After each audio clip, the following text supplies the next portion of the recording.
Bismillah ar-Rahman ar-Rahim, salam alaikum. Donc, la leçon numéro 2 de chimie, programme du deuxième bac international, sciences maths, physique, physique, chimie, PC et SVT.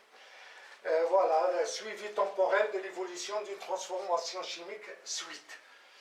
Donc, la vidéo précédente, on a vu le suivi temporel à l'aide du dosage. Dans cette vidéo, on va voir le suivi temporel par mesure de la pression. On utilise cette méthode lorsque la transformation chimique fait intervenir des gaz. Donc, ce sont les gaz qui sont responsables de la variation de la pression.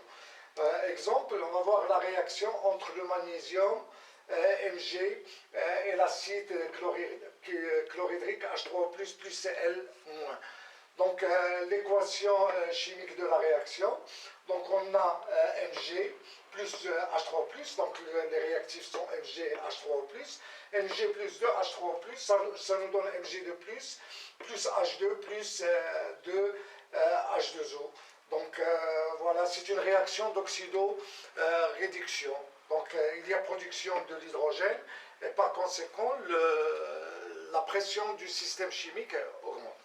Donc la manipulation, donc on utilise un ballon muni d'un tube à dégagement qui est lié à un manomètre pour mesurer la pression. Au début on a l'air et la pression de l'air elle est égale à 1013 hectopascal. C'est la pression atmosphérique normale, 1013 hectopascal.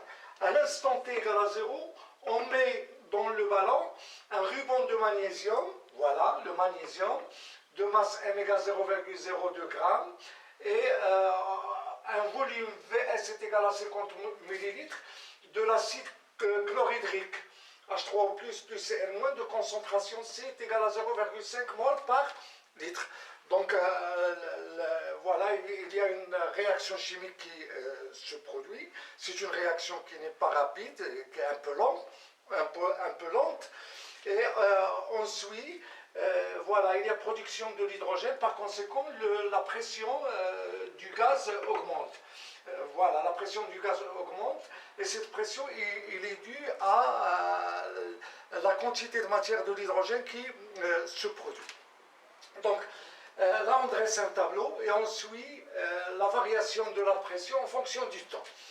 Par exemple, à l'instant t égale à 0, la pression n'a pas varié, n'a pas encore varié. Elle est égale à 1013 moins 1013, c'est 0.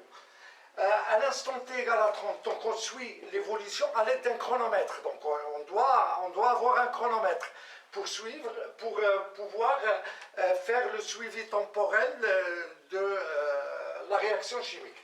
Donc à l'instant t égale à 0, la variation de la pression est égale à 0.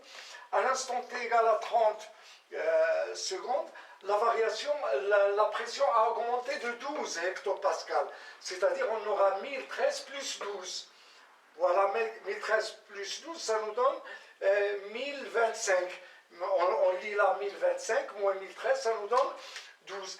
À l'instant t égale à 60 secondes, la pression, on aura 1013 plus 23 à 90 degrés, donc on a 1013 plus 35, donc la pression a augmenté de 35 hectopascal. 1 hectopascal, c'est 100 pascal. Donc 1 hectopascal, c'est 100 pascal. Voilà.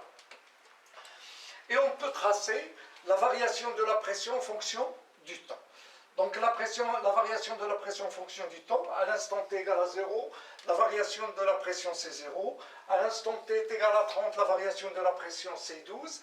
À l'instant t égale à 60, la variation de la pression c'est 23 hectopascal, et ainsi de suite. À l'instant t égale 270 secondes, donc la variation de la pression c'est 80 hectopascal. À l'instant t égale à 300, la variation de la pression c'est 80 hectopascal. Ça veut dire que la variation de la pression reste constante. Donc on a atteint l'état final de la réaction. Donc il y a à partir de 270 secondes, voilà, on obtient l'état final. Voilà, donc le suivi temporel de la réaction chimique se fait par mesure de la pression et on mesure delta P en fonction du temps. Ça nous donne voilà, cette courbe. Bon, si on veut tracer la courbe qui représente X en fonction du temps, X c'est l'avancement de la réaction, donc qu'est-ce qu'il faut faire? Il faut chercher une relation entre X et delta P. Et au lieu d'avoir delta P en fonction du temps, on va avoir X en fonction du temps. Donc tout d'abord, pour avoir X, il faut dresser le tableau d'avancement. Donc le tableau d'avancement, on a la réaction chimique, Mg plus 2 H3O+, qui nous donne Mg2 plus H2 plus 2 H2O. À l'instant T égale à 0, la quantité de matière de Mg, il suffit d'écrire que la quantité de matière de Mg est égale à la masse sur la masse molaire. La masse molaire de Mg, c'est 24 grammes par mol. Lorsqu'on fait le calcul, on trouve 0,83 10 puissance moins 3 mol. 10 puissance moins 3 mol, c'est millimol. Donc on a 0,83 millimol. La quantité de matière de H3O+, il suffit d'écrire la concentration fois le volume. On obtient 25 10 puissance moins 3 millimol, c'est 25 millimol. La quantité de matière de Mg de plus à l'instant T égale à 0, c'est 0. La quantité de matière de H2 à l'instant T égale à 0, c'est 0. Pour l'eau, c'est le solvant. Donc on ne s'intéresse pas à la quantité de matière de l'eau. Il est en excès.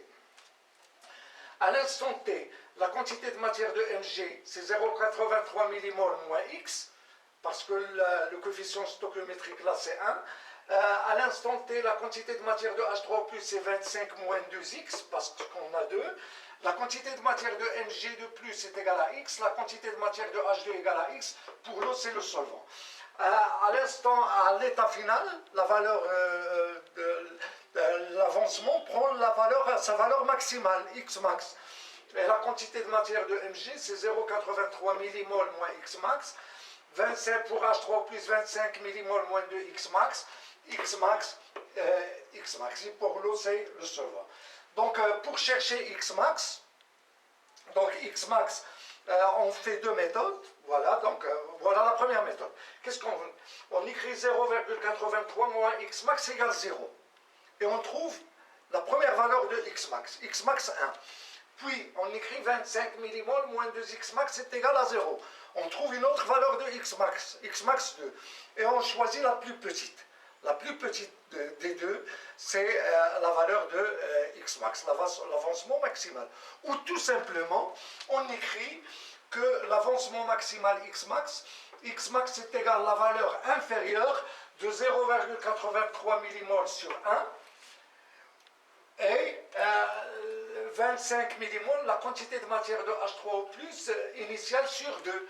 Donc X max est égal à la valeur inférieure de la quantité de matière initiale de Mg de plus, c'est-à-dire 0,83 sur 1, et la quantité de matière initiale de H3O+, sur 2. Voilà, voilà donc la valeur inférieure. Donc 0,83 sur 1 millimol, ça nous donne 0,83 millimol. 25 millimol sur 2, ça nous donne 12,5 millimol. Donc la valeur la plus petite, c'est 0,83 millimol. Ça, c'est la valeur de X max. Donc c'est la valeur de la quantité de matière de H2 à l'état final. Donc on cherche la relation entre X et delta P. Donc pour pouvoir tracer finalement la courbe qui représente X en fonction du temps. Donc la variation de delta P, elle est due à la formation de H2. Donc c'est l'hydrogène, la formation de l'hydrogène qui est responsable de la variation de la pression.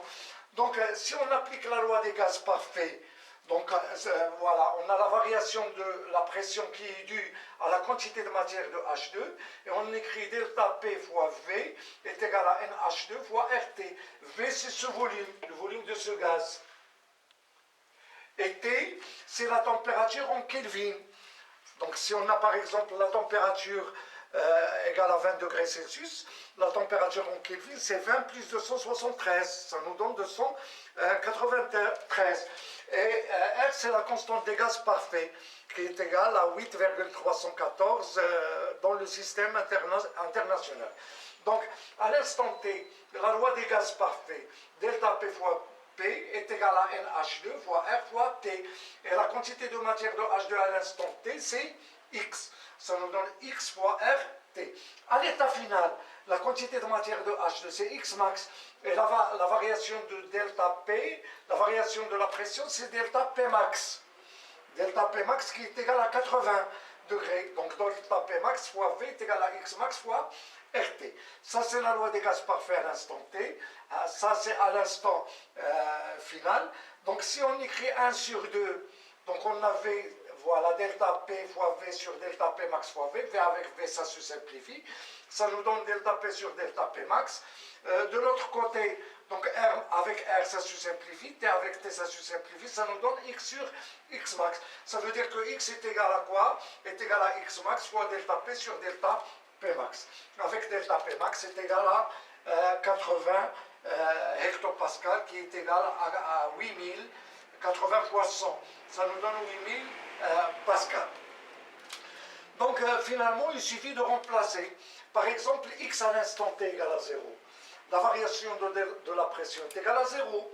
Donc X, à quoi est égal X? X est égal à 0.